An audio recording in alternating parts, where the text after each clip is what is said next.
masculino. Primera serie. Primero, David Menéndez Suárez, atletismo Narcea, 3:11:91. Segundo, Santiago Felgueroso, Colegio Inmaculada, 3:12:57.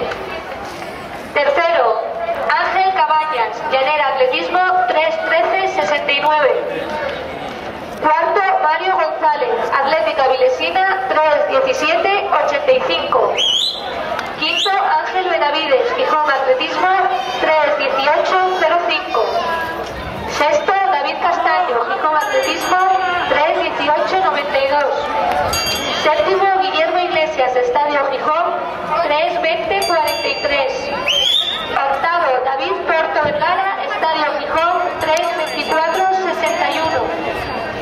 Noveno, Diego Menéndez, Atlético Gijonés Fumeru, 3:25:58. Décimo, Alex Álvarez, Llanera Atletismo, 3:29:32. Abdelazid Benquer, Gijón Atletismo, 3:30:06.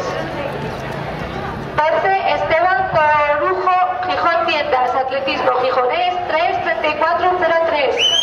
Atlético Gijonés, 3:42:20. 15, Alejandro Fernández, Llanera Atletismo, 3:51:09.